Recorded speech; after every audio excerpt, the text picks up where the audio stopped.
Crystal Palace has set a new club record. 10 First Division matches and no defeats after a thrilling London derby at Selhurst Park. Visitors Wimbledon, no pushovers. Paul McGee putting one over Nigel Martin. A clever turn and chip, catching the highly rated keeper off his line. The Eagles certainly made of much sterner stuff this season. Within 7 minutes, they were back on level terms. Lovely work from Ian Wright. Jeff Thomas heading the equaliser.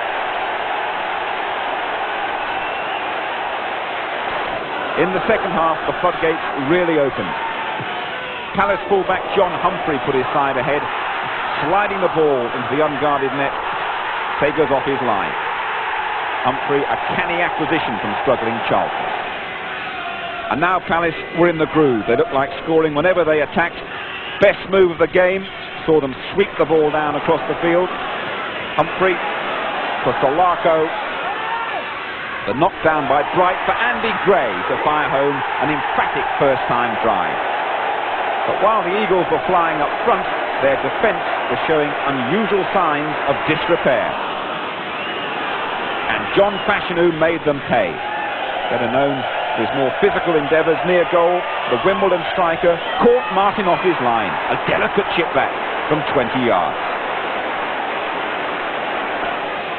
The action, though, non-stop in this South London derby, and Palace came roaring back. A quick cross, Mark Bright volleyed in off the post.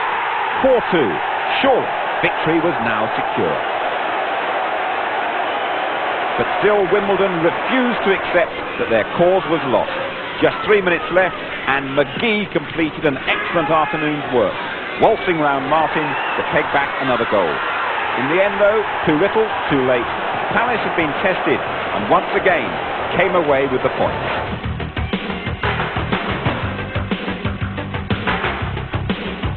Well, Crystal Palace were never really in this rerun of this year's FA Cup final. Just 12 minutes gone, and Manchester United take the lead. Lee Sharp, number 11, perseveres here. He's outnumbered and apparently hemmed in, but that's great skill from him. Now Wallace, and finally Neil Webb, plus Nigel Martin in the Palace goal.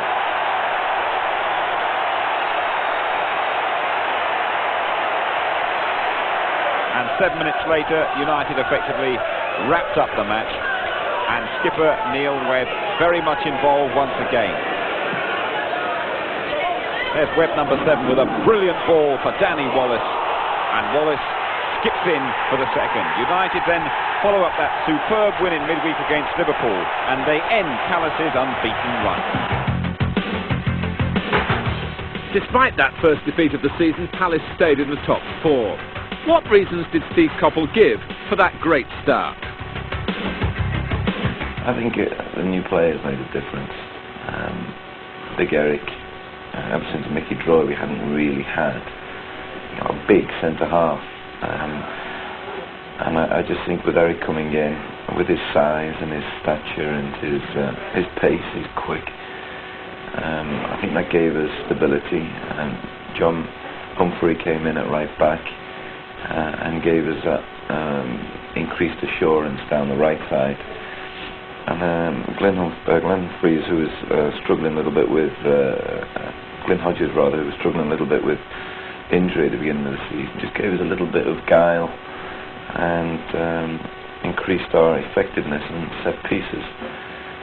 And I think all three combined, together with the assurance of all the other players after the FA Cup final, and linked with being undefeated in the first couple of games, gave everybody a confidence which just went on and on and on.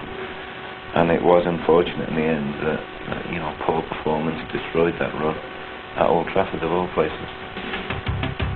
Back in the Rumbelows League Cup, Leyton Orient's keeper Paul Heald performed heroics time and time again to deny Palace and send the tie to a replay. Then Mark Bright's looping header, which gave Palace the win, came in the 89th minute. The next visitors to Selhurst Park were Arsenal, 2 places above Palace in the league.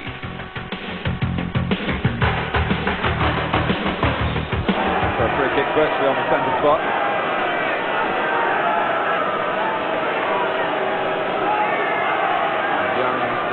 of the pack. Oh, and it very nearly did the trick.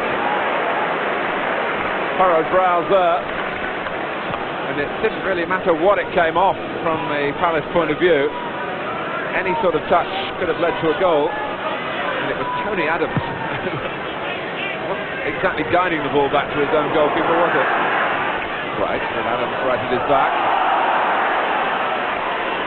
Right, did well. So too did Jeff Thompson.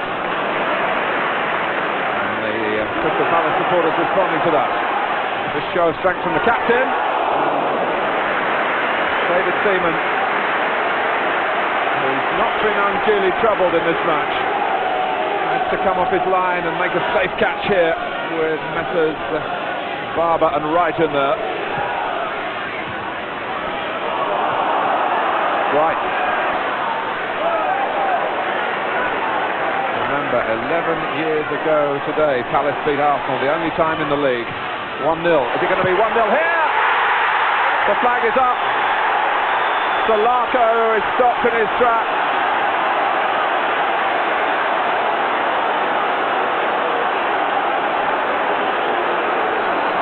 And I must say, at first evidence, he did look offside. But let's take another look. Well, it was John Salako on the far side, and the flag went up straight away, and Alan Seville disallowed the goal.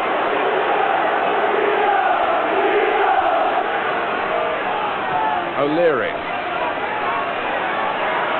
Nelson was pushing, was he? The whistle again had gone, and it's understandable that the players are slow to react to it. They can hardly hear it.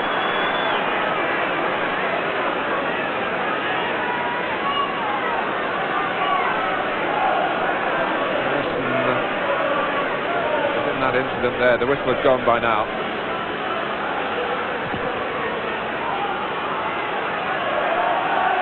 Wright. Oh, and Wright, will he reach it? He does! And David Seaman got his body to the ball, and that was what stood between Crystal Palace and Ian Wright in particular, and the goal. Barber comes in. Now Gray. Storming stuff from Steve Coppell's team.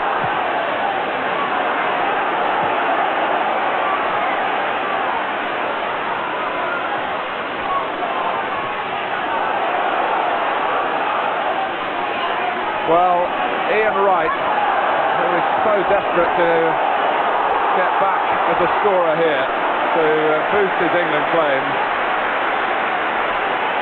And David Seaman felt that he couldn't get there in the first place, but he was there when it mattered, when Wright did get to the ball first. Davis over Humphrey, collected by Campbell, and then by Limpar. Arsenal away from home, coming strong in the second half again, but Limpar with this succession of goals behind him couldn't manage another one, and Palace mightily grateful for that. Nigel Martyn stayed upright until he had to go down.